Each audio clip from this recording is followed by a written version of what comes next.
नमस्कार दोस्तों, स्वागत है आपका हमारे अपने ही चैनल एपिक डिवाइन टेल्स में। आज हम राजा हरिश्चंद्र की कहानी के बारे में जानेंगे। सत्यवादी महाराज सूर्यवंश के त्रिशंकु बड़े प्रसिद्ध राजा हुए। उनके पुत्र महाराज हरिश्चंद्र महाराज इतने प्रसिद्ध सत्यवादी और धर्मात्मा थे कि उनकी कीर्ति से देवताओं के राजा इंद्र को भी डर लगने लगा था। इंद्र ने महर्षि विश्वामित्र को हरिश्चंद्र की परीक्षा लेने के लिए उकसाया। इंद्र के कहने पर महर्षि विश्वामित्र जी ने राजा हरिश्चंद्र को योग बल से ऐसा स्वप्न दिखलाया कि राजा स्वप्न में ऋषि को सब कुछ दान कर रहे हैं। दूसरे दिन महर्षि विश्वामित्र अयोध्या आए और अपना राज्य मांगने लगे। स्वप्न में किए गए दान को भी राजा ने स्वीकार कर लिया और विश्वामित्र जी को सारा राज्य दे दिया। महाराज हरिश्चंद्र पृथ्वी भर के सम्राट थे। अपना पूरा राज्य उन्होंने दान कर दिया। अब दान की हुई भूमि में रहना उचित न समझकर स्त्री तथा पुत्र के साथ वे काशी आ गए, क्योंकि पुराणों के अनुसार यह वर्णन है कि काशी भगवान शंकर के त्रिशूल पर बसी है। अतः वह पृथ्वी में होने पर भी पृथ्वी से अलग मानी जाती है। अयोध्या से जब राजा हरिश्चंद्र चलने लगे तब विश्वामित्र जी ने कहा, जप तप दान आदि बिना दक्षिणा दिए सफल नहीं होते।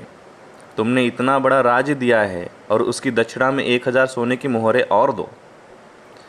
राजा हरिश्चंद्र के पास अब धन कहाँ था।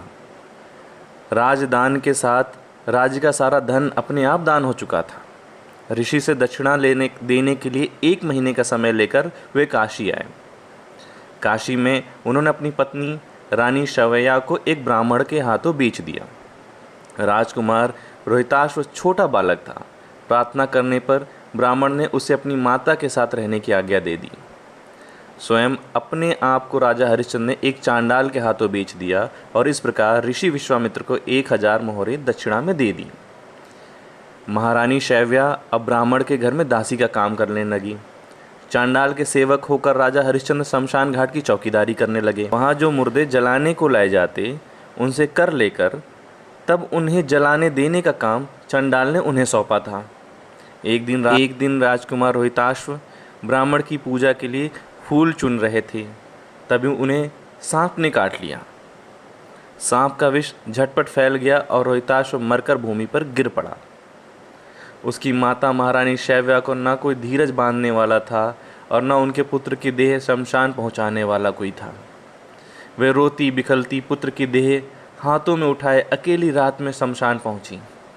वे पुत्र की देह जलाने जा ही रही थी कि हरिश्चंद्र वहां आ गए और मरघट का कर मांगने लगे। बेचारी रानी के पास तो पुत्र की देह ढकने को कफन भी नहीं था। उन्होंने राजा को स्वर से पहचान लिया और गिड़गिड़ा कर कहने लगी, महाराज, यह तो आपका ही पुत्र मरा पड़ा है। मेरे पास देने के लिए कुछ भी नहीं है। राजा हरिश्चंद्र को बड़ा दुख हुआ, किंतु वे अपने धर्म पर स्थिर बने रहे। उन्होंने कहा, रानी, मैं यहाँ चंडाल का सेवक हूँ। मेरे स्वामी ने मुझे यह कहकर रखा है कि बिना कर दिए कोई यहाँ मुर्दा न जलाने पावे।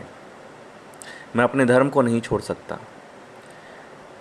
तुम मुझे कुछ देकर तब पुत्र की देह जलाओ।